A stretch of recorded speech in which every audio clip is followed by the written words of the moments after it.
कि अब हम जानते हैं, आप अवगत हो गए होंगे कि रोग को एक भयंकर अवस्था वो ना मानते हुए, शत्रु मानते हुए, अगर हम उसको मित्रवत व्यवहार करें, मित्र की तरह उसका स्वागत करें, तो आप देखेंगे धीरे धीरे हमें एक दृष्टा भाव का निर्माण होगा। दृष्टा भाव, उस दृष्टा भाव से हम रोग को सहजता से देखते देखते देखते देखते अपने शरीर से गुजार देंगे, निकाल देंगे और मुक्त हो जाएंगे। तो क्या करेंगे हम? सबसे पहला कि सृष्टि के नियमों की अवहेलना कभी नहीं करना, भूल कर भी नहीं करना, गलती से भी नहीं करना। क्या करेंगे हम? सृष्टि के नियमों की जानकारी लेंगे और उसका पालन करेंगे। मान लीजिए सर्वाइकल, आज के ज़माने में, आज के युग में ये बहुत भयंकर रूप से, बड़ी तेज़ी से फैल रहा है। क्यों फैल रहा है? क्योंकि हम लोग सारे कंप्यूटर पर बैठे बैठे काम करते हैं। हम आजकल सारे जीवन में, सभी अपने जीवन में कोई दौड़ भाग का काम नहीं करता, शारीरिक श्रम करते ही नहीं है, केवल दिमागी श्रम करते हैं। और उसके लिए हमें बैठना पड़ता है, और बैठना पड़ता है तो हम सहजता से अपने शरीर को अपने अनुरूप ढाल लेते हैं। जैसे प्रॉप हम यूज़ करते हैं, जैसे कंप्यूटर हमने यूज़ किया तो कंप्यूटर पे हम आगे की तरफ हो जाएंगे। लैपटॉप यूज़ करते हैं तो हम आगे की तरफ झुक के काम करते हैं। तो धीरे धीरे क्या करेंगे, क्या होता है कि रीढ़ की हड्डी में एक अवस्था ऐसी आएगी कि अपने आप को कंफर्टेबल रखते हुए, अपने को कंफर्ट जोन में रखते हुए हम धीरे धीरे धीरे धीरे धीरे धीरे उसको बेंड कर लेते हैं, और उस बेंड अवस्था में ढाल लेते हैं अपने आप को। यानी कि रॉन्ग पोस्चर के साथ हमने समझौता कर लिया और हमने उसको जीवन में उतार लिया। गलत पोस्चर, गलत ढंग से अपने शरीर को ढाल लिया हमने। अब जब गलत तरीके से ढाल लेंगे तो शरीर की प्रकृति क्या है? अपने आप को शुद्धतम अवस्था में रखना, अपने आप को निरापद से बिल्कुल बेस्ट फॉर्म में लाना। तो बेस्ट फॉर्म में लाने के लिए वो वापस अपनी प्रकृति के अनुसार रीढ़ की हड्डी अपने आप को सीधा करेगी। 8वें 9वें मनके के आसपास हमको प्रॉब्लम आती है जब हम पोस्चर को टेढ़ा करते हैं, रीढ़ की हड्डी को टेढ़ा करते हैं, अपने पोस्चर को आगे झुकाते हैं और धीरे धीरे उसी अवस्था में रहना चाहते हैं, क्योंकि उसमें हमें आराम होता है। परंतु शरीर सीधा होना चाहता है। रीढ़ की हड्डी का जैसे नियम होता है ना, रीढ़ की हड्डी में एक हर एक अंग का एक नियम है, वो अपने आप को उसी अवस्था में लाना चाहता है जो प्रकृति ने उसको दिया। जो प्रकृति ने उसको रूप दिया, उसी रूप में वो रहना चाहता है, उसमें बदलाव नहीं चाहता। तो जैसे ही वो सीधा करता है अपने आप को, आपको भयंकर पीड़ा होती है, आप कहते हैं भयंकर पीड़ा से छुटकारा, और वो धीरे धीरे वो सीधा होना चाहता है। और इधर आपका शरीर क्योंकि ढाल चुका है, अपने आप को ढल चुका है, वो जैसे सांचे में ढाल लेते हैं, ढलाई करते हैं, लोहे की, पीतल की, एल्युमिनियम की ढलाई करते हैं तो एक निर्माण कर लेते हैं ना, ऐसे ही हमने अपने शरीर को ढाल लिया और अब वो सीधा होना चाहता है और वो तकलीफ हो रही है। तो क्या करेंगे हम? उसके लिए दवाइयाँ खाते हैं। हमें सबसे पहले क्या कहा जाता है कि जी आपके शरीर में कैल्शियम की कमी हो गई, कैल्शियम की गोलियाँ खाइए। जैसे ही आप कैल्शियम की गोलियाँ खाते हैं, वो इनऑर्गेनिक है, शरीर हमारा ऑर्गेनिक है, दोनों का तालमेल नहीं होता। शरीर उसको एक साइड में रख देता है और वो कहीं ना कहीं उसको चिपका देता है और वो चिपक जाता है। और जैसे ही जोड़ों में जो जोड़ मूव करते हैं उसके बीच में अगर कोई हमने अवरोध लगा दिया, कोई रुकावट डाल दी या डिसऑर्डर हो गया, अब वो मूवमेंट में हमें परेशानी आनी शुरू हुई। मूवमेंट होने की, फ्रीली मूवमेंट है नहीं। जब मूवमेंट नहीं है तो क्या होगा? हमको पेन होगा। पेन होगा तो हम कहेंगे दर्द से छुटकारा दो। दर्द जबकि हमारे हित में आया, दर्द हमारा मित्र है, हमको सूचना देने आया, हम उसको कहते हैं कि नहीं इसको मारो, भगाओ। और हमें जबकि करना क्या है कि उस अंग को मुक्त करना है। किससे? जो हमने उसके साथ गलत व्यवहार किया उसको धीरे धीरे सही व्यवहार में तब्दील करते हुए अपने आप को सही पोस्चर में अवस्थित ठीक कर लेना बस। जैसे ही हमें कोई रोग आता है तो रोग का कारण एक चिंता, एक तनाव भी है। जैसे ही मानसिक तनाव आया, वो मानसिक तनाव धीरे धीरे शरीर पर उतरता है, धरातल पर उतरता है, तो शरीर में भी तनाव होता है। तो वो शरीर का तनाव, मानसिक तनाव, ये दोनों मिलके हमको रोगी बना देते हैं। तो इसको घटाने के लिए ये तनाव से हमारे शरीर में तेजाब, अम्ल का निर्माण होता है और अम्ल का असंतुलन हो जाता है। असंतुलन को संतुलन में लाने के लिए हमको क्षार में वस्तुएं लेनी होती हैं, क्षार में। और क्षार सबसे ज़्यादा किस में होता है? सब्जियों में, और सब्जियों के रसों में सबसे ज़्यादा क्षार।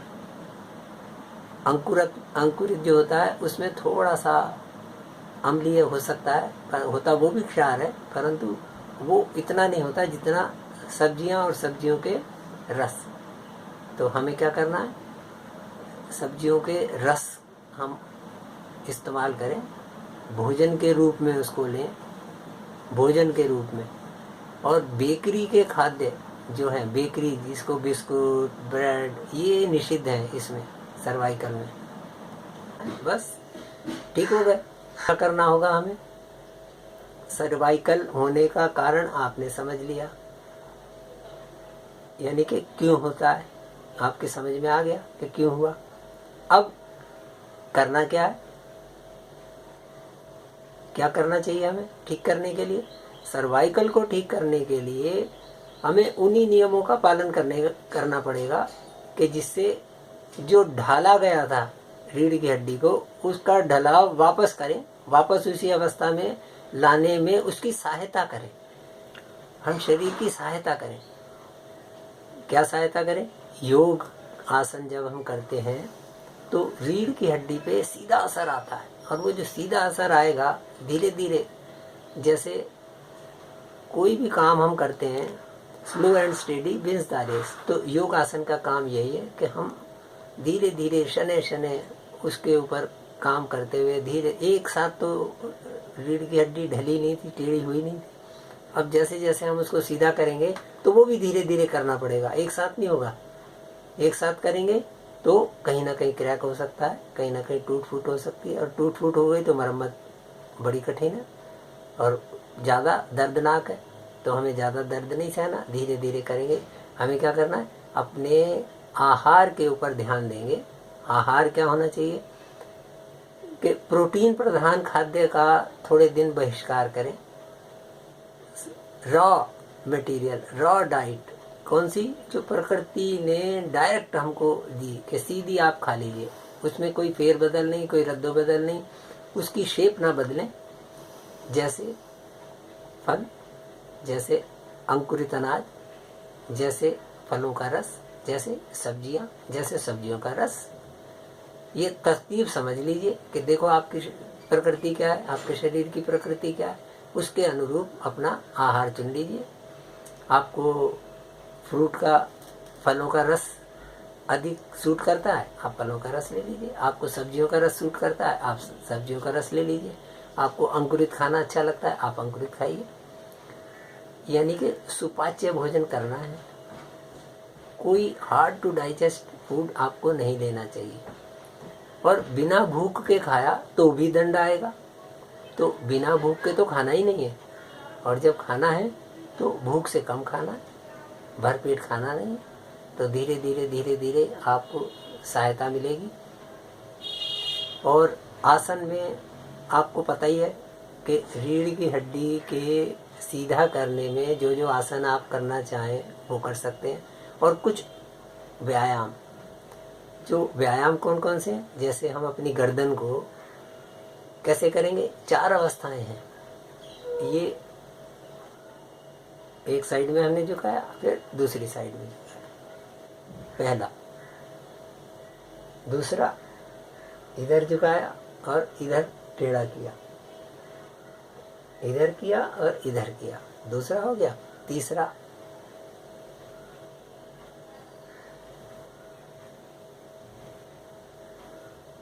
और चौथा पूरा राउंड।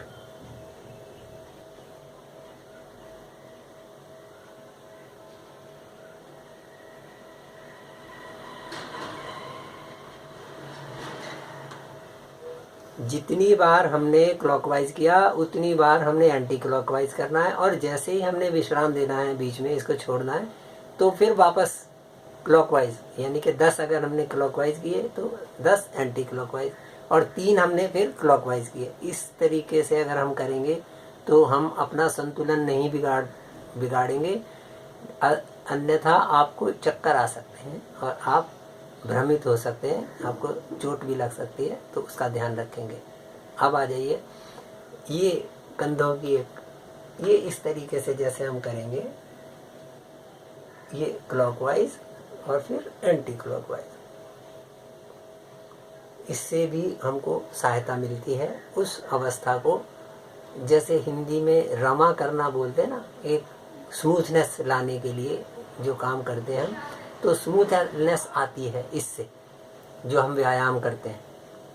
ये देखिए, ये हाथों को ऐसे बनाया, ऐसे मिलाया, और इसको ऐसे ही अगर पीछे लगा लिया जाए और पीछे की तरफ फोर्स अप्लाई करें, ये भी हमें सहायता देती है उसको ठीक करने में।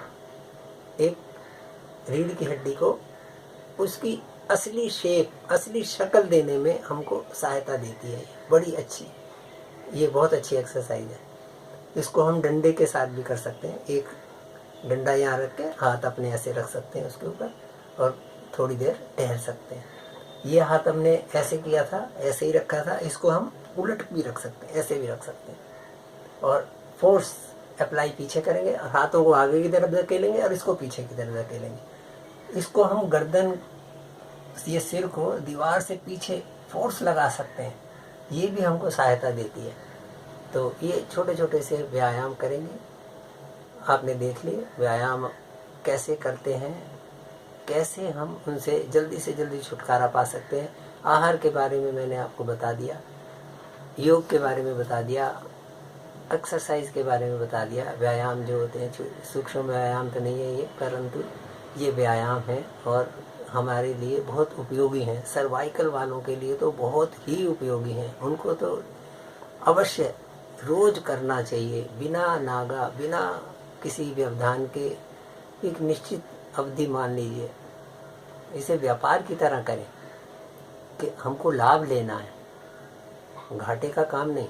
काम नहीं करेंगे तो घाटा होगा, काम करेंगे तो लाभ होगा। धन्यवाद।